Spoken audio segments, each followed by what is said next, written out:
Vanessa Hernández es una escritora, guionista y periodista mexicana nacida en Acapulco, Guerrero. A lo largo de su trayectoria, ha trabajado en periódicos como Novedades Acapulco, La Jornada Guerrero y La Jornada Semanal. Asimismo, se ha desempeñado como locutora en diversos programas de radio y televisión. En 2012, publicó la novela Signos Vitales y en 2020 el libro de cuentos Animales de Costumbre. Ha colaborado en las antologías Solo Cuento 9 y antología Lados B, narrativa de alto riesgo. Su guión, Todas las vidas, la llevó a ser finalista del 4º Premio Bengala Universidad Autónoma de Nuevo León. En esta sesión de las charlas Cazul, Vanessa Hernández platicará sobre su más reciente novela, Las Alumbradas. Vanessa Hernández, esta novela, Las Alumbradas, me hizo acordar un poco a la motivación a las hermanas Mirabal. ¿Te acuerdas de esa novela dominicana que hablaba precisamente de 3 o 4 hermanas que, bueno, murieron asesinadas por ¿El régimen? El régimen, ¿no? No sé si te acuerdas de ella, que no. hay una novela, hay una película también que está, creo que está Salma Hayek, pero lo que sí es cierto es que es una novela absolutamente adictiva, digamos. Uno empieza muchas gracias. Uno empieza a leerla y no para hasta el final, digamos, ¿no? Muchas gracias, Mónica. ¿Cómo ha nacido esta novela? ¿Cómo fue la inspiración? ¿Cómo fue? Primero, qué bonito que te atrapó, porque eso es el sueño creo que de todo escritor. Fíjate que yo creo que le debo mucho de esta novela a mi abuelo materno, que mi abuelo materno era pues un hombre de su tiempo, ¿no? Un hombre pues de ideas pues muy pues duras, ¿no? Al mismo tiempo que de alguna manera yo creo que entendía la disciplina de su casa de una manera fuerte, ¿no? Que ahorita entenderíamos los castigos prácticamente como una forma de violencia a niños, ¿no? Pero creo que dentro de todo lo que él hizo, yo creo que él llegó a arrepentirse a tiempo, ¿no? Porque hay abuelos que nunca llegan a arrepentirse, padres que nunca llegan a entender que dañaron a sus hijos, ¿no? Y recuerdo que mi abuelo, en mi interpretación, quiso ser un mejor abuelo y al menos conmigo fue un mejor abuelo, ¿no? Que un padre, ¿no? Y recuerdo que él nació en 1903, ¿no? Entonces a él le tocaron muchas cosas que se le quedaron en su mente, ¿no? Y recuerdo que él, cuando nos sentábamos, particularmente yo recuerdo mucho esto con él, no tanto a mis otros primos, pero recuerdo que él decía, y además lo decía convencido de que estaba diciendo algo que era necesario compartir, porque era prevenir, ¿no? Y él decía, si llegas a ver o llegas a sentir mala vibra, o alguien que se te queda viendo, escupe 3 veces en el suelo, ¿no? Y así evitas el mal de ojo. O él me decía que la vecina de su pueblo se quitaba sus pies y los ponía en el fogón y se iba volando, ¿no? Y esto lo decía a los 70 y tantos, ¿no? Entonces yo a los 8 o 10 años no lo estaba cuestionando, yo entendía que esto pasaba y lo creía, ¿no? Y entonces memorizaba, yo decía, ok, esto, o sea, hay gente mala, ¿no? Y gente bruja, ¿no? Ahora pues sé que el panorama es más amplio, que sí hay brujas que no necesariamente son pues entidades perversas, ¿no? O sea, hay mujeres pues que curan, ¿no? Chamanas o hierberas, ¿no? Pero entiendo que él tenía esta interpretación porque también, a pesar de que no era un hombre sentimental, era un hombre creyente, ¿no? Era un hombre que creía pues en su religión, no era fanático ni nada, pero era un hombre que tenía establecido el dogma bien y lo obedecía y se apegaba a él. Y eso me gustaba porque pues creo que también pasa, ¿no? Que como que eres adulto, eres de una manera y luego pues claro, hay una ruptura ahí y eres otra persona, ¿no? Y creo que él luego entendió que para, no sé, limar asperezas con su propia progenie, había que compartir las cosas desde su visión, ¿no? Y creo que esto hizo, al menos conmigo, ¿no? Y pues también a la par, yo pues fui una niña asmática, ¿no? Desde muy chiquita hasta los 11, 12, yo sufría de asma, teníamos que ir con mi mamá me llevaba a naloterapia, pasábamos al ISSSTE a la madrugada, pero también tenía mi mamá su conocimiento herbolario, ¿no? y decía, claro, en este momento, te hablo de hace, pues yo tengo 41, ya tiene un rato, y antes se tenía la idea de que los huevos de tortuga, por ejemplo, que ahora sabemos, pues no deberían de usarse, pues si los tomabas te podía ayudar, ¿no? O serpiente, ¿no? Víboras, ¿no? Entonces, pues esto era algo que el uso y costumbre daba como libertad de uso, ¿no? Que ahora pues sabemos que hay muchas cosas que pues no haríamos, pero eso se hacía en mis tiempos. Y recuerdo que mi mamá preparaba té de bugambilia con mucho ajo, limón, me daba a tomar y luego también me hacía inhalar, ¿no? Y eso decía todas las mujeres, eso abre los bronquios, ¿no? Le abre los pulmones.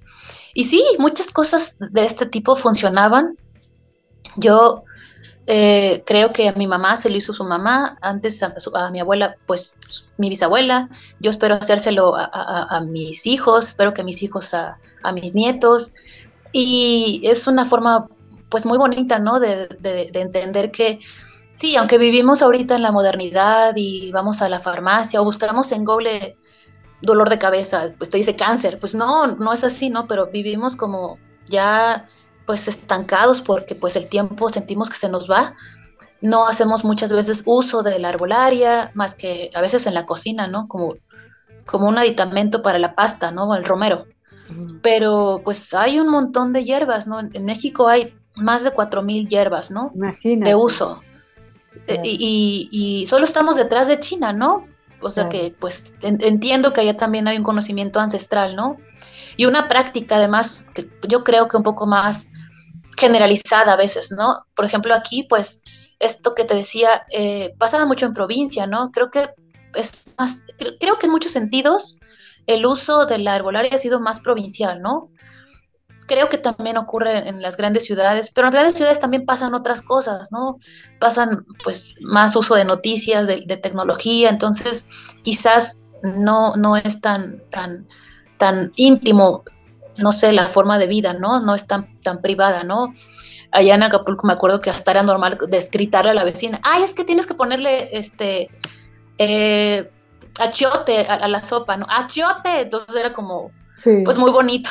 Ahora claro, también se homogeniza, ¿no? Perdón, claro, sí. Es cierto que tú crees en la herbolaria, pero también crees en las palabras, digamos, ¿no? Sí. Precisamente el tema de la herbolaria y el tema de las relaciones entre hermanas, el tema de la ubicación en las alumbradas, una casa que se llama así, y sí. Cómo cada una va viviendo sus circunstancias del amor, a veces sí. También del desencuentro con el amor, sí. Y construyes esta novela que es familiar y que también es coral, ¿verdad?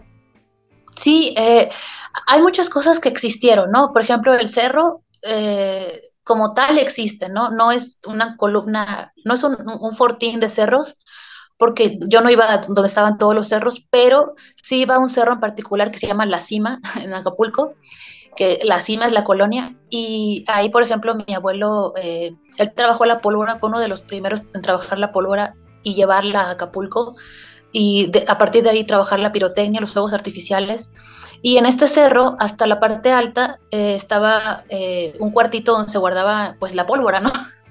Claro, ahora tienen su permiso y todo, ¿no? Porque, pues sí, necesitas tener un permiso para manejar material explosivo. Y hasta arriba estaban, bueno, a la mitad del cerro, que era así por aquí, estaban los castillos, los toritos, los tubos para las bombas. Y yo me acuerdo que íbamos los primos y pues ahora sí que escalarlo, ¿no? Y era muy divertido porque pues te hablo de hace ya un buen rato y recuerdo que no es como ahora, ¿no? Que pues no es que esté mal cada quien, ¿no? Cada infancia responde a su tiempo. Y en ese momento pues sin más posibilidades que la imaginación, pues subíamos, nos agarrábamos o nos apoyábamos del hierbajo porque pues la empinada estaba pues muy empinada y contábamos todo, ¿no? Los jumiles, o sea, todos lo que ahora llamamos helicóptero, ¿no? Libélulas. Y era bonito, ¿no? Todo eso. Entonces, eso creo que se quedó en mi cabeza, ¿no? Siempre, porque pues era algo que pues pasaba constantemente, ¿no? A nosotros como primos nos pasaba mucho. Y bajábamos y a veces no agarraba el freno, ¿no? De las piernas, se te van porque pues vienes bajando. Nunca nadie se mató ni se cayó, pero pues era algo que salíamos al final. Yo no llegué muchas veces hasta la parte alta, era demasiado alta, llegué creo que 3 veces nada más, pero claro, el que lo lograba era el vencedor, ¿no? De todos los primos, era, pues sí, lo había logrado, había roto las leyes de la física, ¿no? Incluso. Y eso es algo que se quedó en mi cabeza, ¿no? Pensando mucho tiempo. Y también porque, bueno, ahora el cerro ya no existe como tal, ¿no? Ahora pues se rodeó de condominios, ya pasaron 20 años, hay departamentos, la entrada ya no es una empedrada, ya está pavimentado, porque bueno, el tiempo al final alcanza los recuerdos, ¿no? Y ahora esa imagen del cerro está en mi memoria, ¿no? Y en 2 que 3 fotografías que alguien llegó a tomar, porque ahora todo lo registramos, pero hace 30 años nadie pensaba registrar nada, creíamos equivocadamente que siempre iba a estar el cerro, que siempre íbamos a ir y no, dejamos de ser niños hace mucho tiempo, ya crecimos, ya solo es algo que compartimos.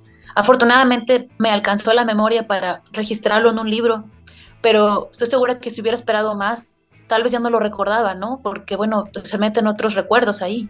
Ahora, estás contando precisamente todo el escenario de esta historia, pero háblame Sí, también de la historia, digamos, ¿no? Sin spoilear tanto, porque bueno, sí, claro, claro. los chicos Sí, sí. tienen que leer la novela, es una novela maravillosa que yo también pensaba que podría ser como una especie de saga, ¿no? Digamos, hay algunos Ujú. personajes ahí que podrías Sí, seguir la historia, ¿no? sí. Cuéntame la historia de esta familia, de estas hermanas. Bueno, yo vengo de una familia del lado materno muy grande, tengo 10 tíos más y pues contando un montón de Claro. primos. Y lo que me gustaba creo que era que esto también va mucho con la historia. No vivíamos en una hacienda, pero donde vive mi abuelo en Acapulco, ya falleció, es una casa en una cerrada. Entonces, pasando a la casa principal de mi abuelo, que todavía existe esa casa, están todas las otras casas. Ajá. Está la casa de mis tíos, ¿no? Por lo menos quedan todavía tres vivos ahí. Y las otras casas pues ya no están presentes ellos, ocupan ahora otras familias. Pero era una forma como de, pues ya romantizando, pues una gran hacienda, ¿no? Claro, Claro, una claro. hacienda en Acapulco que estaba sobre la calle, pero sí recuerdo mucho que yo nací cuando estaba, pues, el Partido Revolucionario Institucional, estaba Miguel de la Madrid como presidente, y recuerdo mucho, pues, el hartazgo de algunos tíos, ¿no? De que cuando eran tiempos de elecciones, llegaba a decir un tío, o bueno, más bien otro tío le preguntaba, ¿vas a votar? Y un tío decía, pues, ¿para qué? Va a ganar el PRI. Y en ese momento, pues, hace ya mucho tiempo atrás, muchos sexenios atrás, pues era algo normalizado, ¿no? Que había, pues, una continuidad Claro. partidista y que no iba a haber un cambio, ¿no? Lo cual también era triste, ¿no? De normalizarlo, pero eso también se quedó en mí porque pienso y aún lo creo, ¿no? Guerrero es un estado rezagado todavía a la par de los años, ¿no? Que le ha tocado ser el epicentro de muchos eventos históricos. Ahí se formó el ejército trigarante, perdón, pero los sentimientos de la nación de José María Morelos y Pavón, pero al mismo tiempo creo que pues persiste ese rezago, ¿no? Esta idea de que Acapulco es un centro turístico, ¿no? No generador de turismo cultural, ¿no? Y entonces todavía se mantiene rezagado culturalmente, educativamente, y hay muchas posibilidades de trabajo adentro, pero no se desarrollan, ¿no? Y pues eso da pie a que no haya un recurso federal pues más grande, ¿no? O una mayor promoción de escritores, por ejemplo, ¿no? De músicos, y creo que los hay, pero muchas veces, pues en mi caso, yo me tuve que mover un poco también, ¿no? De decir, bueno, yo quiero escribir. Tan es que yo no sabía cómo funcionaba culturalmente el ámbito allá que yo imaginaba que un escritor solo podía ser, pues, Elena Garro, ¿no?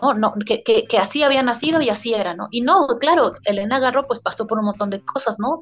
Pero en mi mente yo pensaba, es que así nació Gabriel García Márquez, siendo Gabriel García Márquez, ¿no? Y pues no pensaba, claro, ellos antes fueron un escritor que trabajó, que tuvo que luchar por su trabajo, que tuvo que prepararse mucho, leer muchas cosas, ¿Y cómo pero pues nació eso entonces? reflejaba, ¿no? ¿Y cómo Sí, nació esta historia? pues yo tenía 22 años cuando la escribí, así que ya tiene rato, Ajá. pero yo la escribí mi identificación es con Laureana, ¿no? Una de las hermanas, porque Laureana se enamora de un profesor, ¿no? Y a partir de ahí surge su historia. Y yo estaba a los 22 años en una relación muy bonita, ya con tintes a formalizarse ya mucho, y yo me di cuenta de que no estaba tan enamorada como tendría que estarlo, ¿no? Y sí me pasó que entonces me entusiasmé por otra persona y yo ya había escrito otra novela a los 16 años, chiquitita, y dije, creo que lo que me queda hacer es como escribir, ¿no? Y entonces en el momento en que yo acepté que ya no quería estar de novia con esta persona, me llené de ronchas.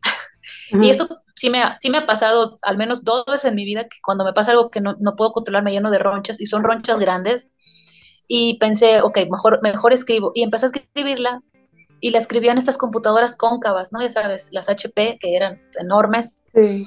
Y yo llegaba de la escuela y me metía ahí a escribirla y sentía que ese era mi momento, ¿no? Que yo estaba escribiendo. Y no sabía qué estaba escribiendo, pero estaba escribiendo. Porque luego entendí, ¿no? Lo que era la escritura, ¿no? Yo no pensaba que que eso iba a ser, que eso me gustaba para trabajar en esto, ¿no? Y la verdad es que la novela se quedó ahí, Mónica, o sea, se quedó muchos años guardada porque luego casi inmediatamente empecé a trabajar en radio y en prensa escrita y ya no, supongo que esta persona que fui ya no era la persona pues romántica o que idealizaba, me metía pues en el trabajo de una manera donde había elementos pues más de lo sórdido, de lo oscuro, ¿no? Y se reflejó porque pues al final creo que uno refleja lo que uno va viendo en su literatura, ¿no? Mis novelas ya eran pues, tengo una sobre narcotráfico que eso era lo que se iba metiendo en ese momento y la verdad es que durante el primer año de la pandemia, pues pasó lo que yo creo que a todos nos pasó, ¿no? Que empezamos a escribir sobre la pandemia, ¿no? Sobre la prevención, o bueno, más bien sobre el aniquilamiento, ¿no? Sobre me voy a morir. Entonces todo lo que escribí ese año era en cuentos sobre la pandemia y entonces pensé, ya estoy harta de esto, ni siquiera le hace bien a mi psique, ¿no? Estoy pensando sí, en la muerte, ¿no? Y volví a las alumbradas, pensé, esta novela tiene nada más 20 años esperando, ¿no? Y la tomé y dije, no, sí, hay que trabajarla, Ujú. porque esta persona sigo siendo yo, ¿no? O sea, sí es cierto, ya pasó el tiempo, sí es cierto que ya soy una persona, pues, que sabe que la vida, pues, no es rosa, pero sería bonito para mí, ¿no? Y la verdad es que empezar a corregirla, a reescribirla, fue como mm, mi forma de rescatarme, la verdad, de volver a mí, ¿no? De decir, yo sigo creyendo mucho en estas cosas, sigo creyendo también pues en una pareja pues estable, en una hermandad, sigo creyendo en la necesidad de formar comunas con y entre las mujeres, ¿no? Como formas de autocuidado. Y, y al final cuando la terminé pensé, sí, es que yo creo que ni siquiera estuvo bien que hubiera sido antes, este era el momento, ¿no? En el que Claro. tenía que corregirla. Ahora, Perdón. las hermanas son muy diferentes entre ellas, Sí, y al mismo tiempo se parecen, ¿no? Es cómo sí, llegaste a diseñar el carácter de sí. cada una. Sí, es verdad eso, y me gusta mucho porque creo que lo bonito y lo veo como algo que ay, lo logré, ¿no? Pienso que no se parezcan al mismo tiempo, ¿no? Que puedas decir, ay, es que esta me cae mal, porque a veces, o sea, me gusta eso, ¿no? Y porque así es la vida, ¿no? Porque uno no es, o sea, aunque uno sea el protagonista de su propia película, pues uno también a veces es el villano, ¿no?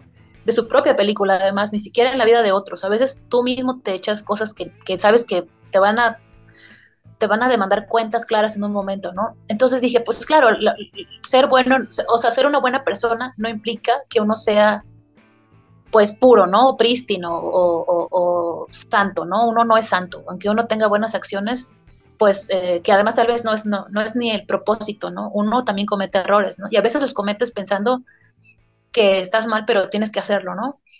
Mientras no sea lastimar a terceros, claro, ¿no? Pero creo que la idea era justamente esa, ¿no? Que hubiera una diferencia entre las hermanas que al mismo tiempo uno dijera, es que son diferentes, pero eso no está mal, esto es normal, porque eso es la vida, porque en nuestras casas puede que nos llevemos muy bien con un pariente y con otro tengamos roces, ¿no? Pero somos parientes al final de cuentas y vivimos en la misma casa. Y me gusta la idea de que estas mujeres pues se respetan, ¿no? A veces se quieren arrancar la cabeza, pero se respetan y a la larga entienden, o espero que así sea, ¿no? Que no está mal ni ser diferente y que incluso estas diferencias sean necesarias, ¿no? Para que pues se vea la vida desde otros panoramas, no solo desde la misma ventana. Sí, eso es cierto. También es cierto que hay ciertas miradas sobre el sexo, sobre ese apasionamiento que uno siente frente a alguien que le gusta, Sí, que a lo mejor estabas mejor preparada ahora que hace 20 años para escribirlo, ¿verdad? sí, sí, también, fíjate que hay una escena ahí, creo que ya sé cuál, Sí, que esa no existió antes, pues porque pues era imposible, pero me gustó después agregarla porque sí, porque pienso que, bueno, asumir que uno tiene una identidad sexual, pues es también parte creo que también incluso de una forma general es bueno, ¿no? Porque claro. sí, uno a veces se limita mucho porque, bueno, suena como, eres alguien que usa su sexualidad y lo comenta, pues claro, porque ¿por qué se va a quedar restringido a una habitación, no? Mejor compartirlo entre mujeres. O sea, a mí me parece más bonito. Yo he tenido conversaciones con mi mamá así, digo, es bonito porque es mi mamá, pero es una mujer también. Y con mi sobrina muy chiquita, yo espero algún día compartirle algunas ideas y sobre todo pues que ella se cuide y que sepa que pues esto es normal, no es el demonio, no disfrutar uno misma con su propio cuerpo pues es lo más bonito también. Te permite saber cuáles son tus límites también, ¿no? Si quieres marcarlos o si quieres incluso romperlos, lo cual también me parece bien. Yo, pues, obviamente creo que queda claro que sí lo he hecho y no me molesta, ¿no? Me gusta la idea de decir, sí, claro, la sexualidad es muy bonita y Ahora, necesaria, sí, también es cierto que hablas mucho de Acapulco, ya nombraste, ya sí, mencionaste qué es Acapulco para ti. ¿Qué es Acapulco para la República Mexicana? ¿Cómo? Porque antes, hará 20, 30 años, era el gran lugar de veraneo y ahora no lo sí, es, digamos, ¿no? Y es un no, lugar sí. peligroso. Sí, yo recuerdo mucho creo que a la idea o la imagen de Acapulco muchas veces lo, lo fomentó estas películas de La risa en vacaciones Sí, de René Cardona Jr. Creo que tenemos o teníamos durante muchos años esta idea de Acapulco es playa, Acapulco son bromas, Acapulco sí. es como improvisar constantemente. Todavía gente que, yo fui el año pasado, fui este año también a principios, todavía hay gente que duerme en la playa, en la arena. Eh, eh, porque creo que de alguna manera por su estructura es como más cercano, ¿no? La imagen de Cancún o de Puerto Morelos o de Isla Mujeres, claro, tiene otra formación, ¿no? También hay gente que va y que tiene otro tono de piel, es como algo que hay que ahorrar para ganárselo, ¿no? Y en Acapulco vi que muchos años la gente iba como hasta en carros, pues la broma, ¿no? El carro sardina, ¿no? Como mucha gente iba, porque pues también es mucho más barato en muchos sentidos. Y lo que creo es que más bien a partir de la violencia que surgió en 2007-2008, que empezaron los primeros pues desmembramientos, pues sí, desmembramientos, vaya, eh, creo que fue como un crudo despertar, porque ya sabíamos que estaba pasando, pero no es como que tuviera forma, ¿sabes? Como que sí, esto pasa, pero por allá, ¿no? Y a la gente que está en la zona roja, ¿no? Y no aquí, no en el centro, no en la costera. Y no es cierto. Eso ya estaba pasando en la costera, estaba pasando en calles, no necesariamente de la zona roja, de la zona de tolerancia, pero nadie prestó atención y nos enteramos de pronto en la mañana cuando en la garita pasó que hubo cuerpos y entonces todo el mundo se sorprendió como si nunca hubiéramos visto pues lo que estaba pasando, ¿no? Y pues no es un secreto, Acapulco, Guerrero en particular tiene pues esta posibilidad geográfica de una tierra perfecta pues para siembra pues sí, de la amapola, ¿no? Mucho de lo que sale fuera de Guerrero, pues surge, en el país surge de Guerrero, ¿no? Y entiendes en muchos sentidos, pues es que esto suceda, ¿no? Porque también muchos campesinos pues la pasan muy mal, no tienen tantos recursos, ¿no? Entiendes lo que está pasando y sabes que Acapulco pues a la larga no es como un solo lugar aislado, ¿no? Lo que duela es que pues de ser el turismo de Elizabeth Taylor, de Johnny Weissmuller, el Tarzán, pues ahora sea pues una nota roja como permanentemente, ¿no? En las noticias. Que no es la única, ¿no? Pero te duele, a mí me duele en particular porque, bueno, la lectura que teníamos no era esa, era una lectura de esparcimiento, ¿no?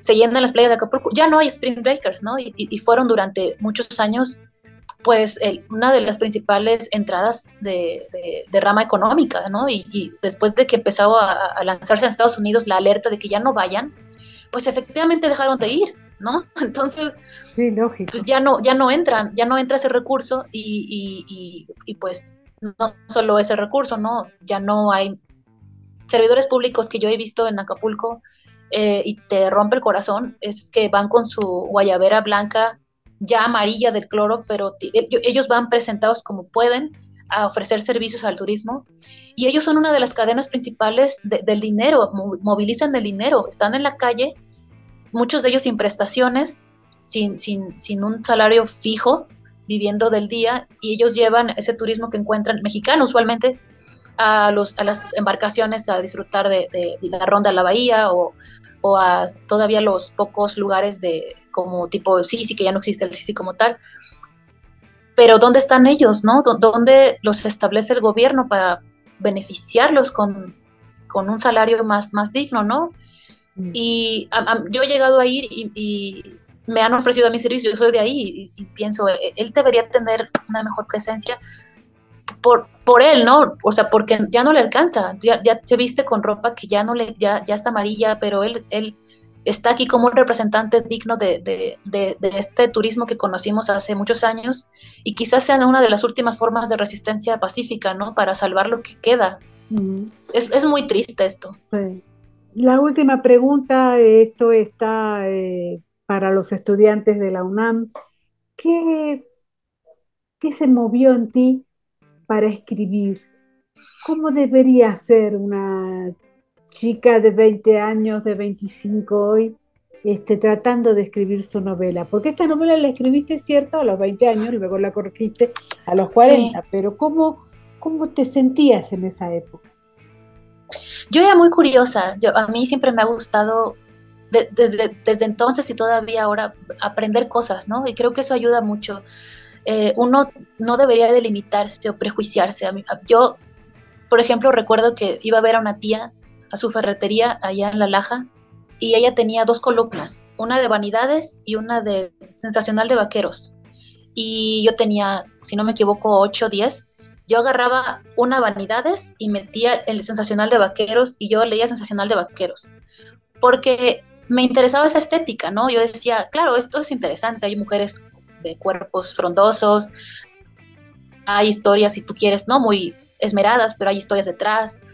Luego veía vanidades y me gustaba lo que veía, entender que había una realeza. Eso para alguien que vive en Acapulco, sobre todo en ese estrato social, era como, ¿qué cosa?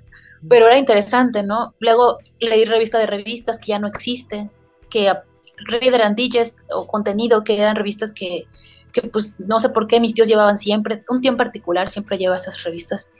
Y yo leía el consultorio de la doctora tal por cual, y creo que el chiste es que uno tiene que leer y curiosear, ¿no? En el mundo, no solo como, es que esto no va con, hasta el reggaetón si quieres, porque entonces puedes aprender a qué me está expresando, ¿no?